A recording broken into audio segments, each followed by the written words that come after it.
Very much, Bharat, for recalling your association with Arvind Sharma from 1970s till now, and the hard work done by him and the role played by Poppy. Now I would like to invite one of the youngest or young creative person from the audience to say something about Arvind Sharma. The person I would like to invite is Aggie, popularly known as Aggie.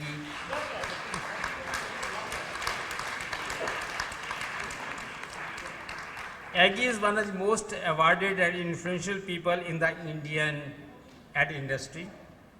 In 2007, Aggie made the history at Cannes Advertising Festival by winning India's first Grand Prix as well as integrated line.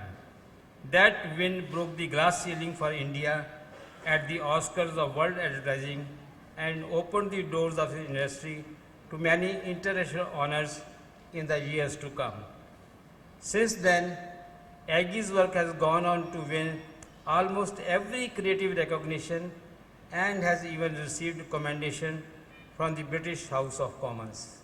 Besides leading the way for the brave new wave of independent agencies in India. Aggie, please.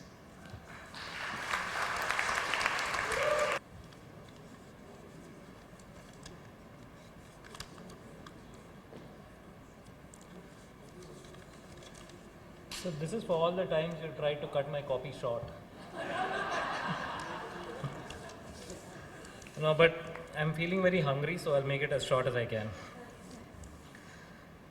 I met the Arvind Sharma in the 90s at what was then called Chaitra Leo Burnett in Kemp's Corner. He occupied the corner office that was so far into the corner, his desk was practically on the pavement outside. From there, our journey together spanned dozens of clients, award shows, change in agency names, change in office spaces, and many vada pav stalls on the highway to Pune.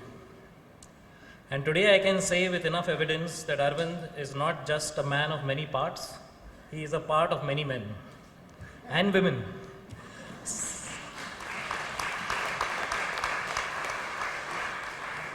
Some of us are in the room tonight, but all of us who rubbed shoulders and grey cells with him, Chax, Oni, Preeti, Rajiv, Pops, Paddy, and so many others will agree that there is a bit of Arvind in each one of us.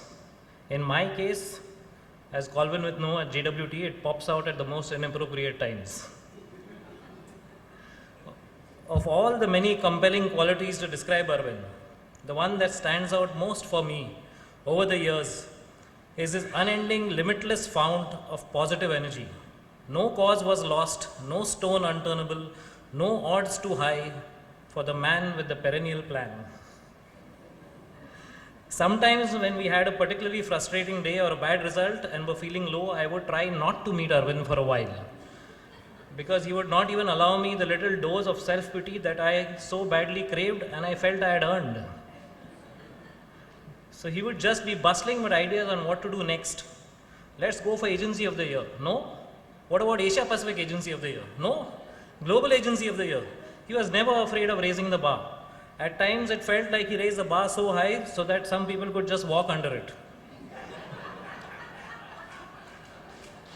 But astoundingly, we did eventually cross some of those bars. Bars only Arvind could have been crazy enough to set. Arvind also had the incredible ability to make you learn a lot without teaching you too much. I remember once on our way back from Pune, our car broke down, and even as we had just begun thinking about what to do, Arvind had disappeared from the car, leaving his formal blazer on the seat. And the car started rocking a bit, because Arvind was already outside trying to push the car from behind while we were still in it. It was a lesson in how fast you should take off your blazer, if the need arose. Personally, for all of us who spent most of our seminal years with him, if there was one thing Arvind did for all of us, it was the fact that he made us believe, truly believe in the power of advertising, the power that we had to change our society, our community, and even our world. With Arvind around, we were not merely sellers of products and benefits. We were communication warriors, powerful persuaders who were motivating the human race to reach higher and further. We really believed that we could change the world. So deep was this belief that it took me at least many years, even after I left Burnett, to realize I was just doing advertising. And he achieved this, all his milestones, all his achievements, all his adventures, with that signature audio trademark that is and will always be uniquely Arvind. A monosyllabic sound that went like this.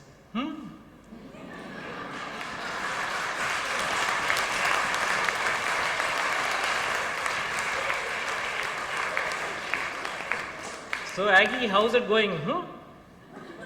When you heard that innocuous line weighted by a high caliber cartridge at the end, you had to measure your reply very, very carefully.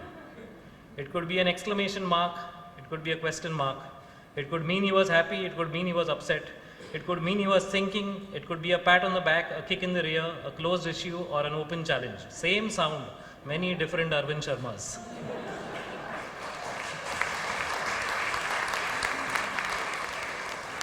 I'd like to end with one last anecdote. It was for a brand called Bajaj Caliber, and we had to project the quintessential heroic man.